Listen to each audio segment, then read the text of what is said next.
അപ്പോൾ നമ്മളിന്ന് മലമ്പുഴ ഡാം കാണാൻ വന്നിട്ട് എൻ്റെ ശ്രീതു ഹായ്. അപ്പോൾ നമ്മൾ ഡാം കാണാൻ വന്നിട്ട് നമ്മളെന്താ വെച്ചാൽ നടന്നുകൊണ്ടിരിക്കുകയാണ്. നമ്മൾ വണ്ടി പാർക്ക് ചെയ്തിട്ട് ഇങ്ങനെ നടന്നുകൊണ്ടിരിക്കുന്നത്. 30 രൂപയാണ് നമുക്കിവിടെ ചാർജ് ഇട്ടാ. വെഹിക്കിൾ പാർക്കിങ്ങിന് നമുക്ക് മേടിക്കുന്നത് 30 രൂപയാണ്.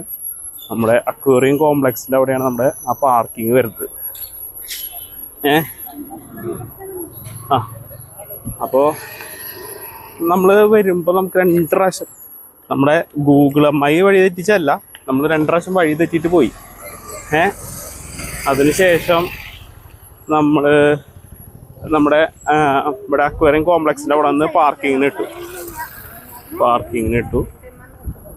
നമ്മൾ നടന്നുകൊണ്ടിരിക്കുക. ആദ്യം സ്നേക്ക് പാർക്കല്ലേ നമ്മുടെ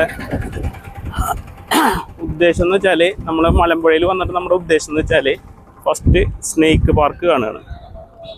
അപ്പോൾ സ്നേക്ക് പാർക്ക് കാണാനാണ് നമ്മൾ പോയിക്കൊണ്ടിരിക്കുന്നത്. സ്നേക്ക് പാർക്കാണ്. അതിനുശേഷം നമുക്ക് നമ്മുടെ മലമ്പുഴ ആ പാർക്കിൻ്റെ ഉള്ളിൽ കയറണമെന്ന് ഒരു ആഗ്രഹമുണ്ട് അല്ലേ? ശ്രീധുവിന് എന്തൊക്കെയോ പറയാനുണ്ട്. മലമ്പുഴയിൽ വന്നതിന് ഇപ്പോൾ തൊട്ടിട്ട് ശ്രീധു എന്തൊക്കെയോ മേടിക്കണമെന്നോ, അതുപോലെ ശ്രീധുവിന് എന്തൊക്കെയോ പറയാനുണ്ട്. പാർക്ക് എന്താ നല്ല രസം പറഞ്ഞിട്ടുണ്ടായിരുന്നു. പിന്നെ ഒരു ചെവിയിലൊക്കെ സാധനം ഹെഡ്സെറ്റ് പോലെ അത് ഞെക്കി കഴിഞ്ഞാൽ ഒരു അതിന്റെ ചെവി കൊണ്ടുവരുന്നു. അതൊക്കെ എനിക്ക് നല്ല ഇഷ്ടമാണ്. അപ്പൊ അതൊക്കെ മേടിക്കണം ശ്രീധുവിന് ആഗ്രഹമുണ്ട് അല്ലേ? അപ്പൊ ശ്രീധുവിന് അങ്ങനത്തെ കുറച്ച് നല്ല ദുശീലങ്ങളുണ്ട്. അതെന്താ അത് പറയുമ്പോ ശ്രീധുവിന്റെ മുഖം കണ്ട. നമ്മളപ്പോൾ സ്നേക്ക് പാർക്ക് അതാണ് നമ്മുടെ ലക്ഷ്യം. മലമ്പുഴയിൽ വന്ന് ഫസ്റ്റ് നമ്മൾ വണ്ടി പാർക്ക് ചെയ്തു. വണ്ടി പാർക്ക് ചെയ്യുന്നതിന് 30 രൂപ ചാർജ്. Entrance fee എത്രയെന്നറിയില്ല. നമ്മുടെ പാർക്കിൻ്റെ ഉള്ളിലേക്കുള്ള എൻട്രൻസ് ഫീ എത്രയെന്നറിയില്ല. ആദ്യം സ്നേക്ക് പാർക്കിൽ പോവാം.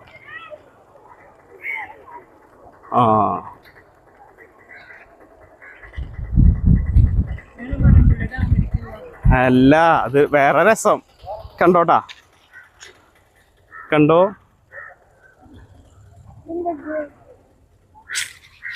ഇതടച്ചിട്ടിരിക്കുക.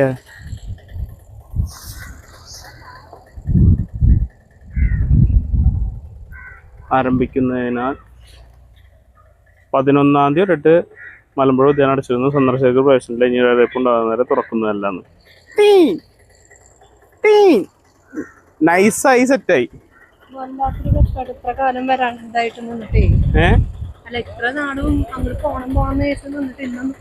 നമ്മള് മലമ്പുഴ ഡാം കാണാൻ വന്നപ്പോ അത് അടച്ചിട്ടിരിക്കുന്നു. അപ്പോ നമ്മളിന്ന് 3G അല്ല 5G ആയി പോയി. അപ്പൊ നമ്മള് നമ്മള് സ്നേക്ക് പാർക്ക് കണ്ടിട്ട് പിന്നെ വേറെ എന്തെങ്കിലും ഇവിടെ കാണാണ്ടെങ്കിൽ കണ്ടിട്ട് നമുക്ക് വിടാം. നായ്ക്കുട്ടി അല്ല, അത് നായ.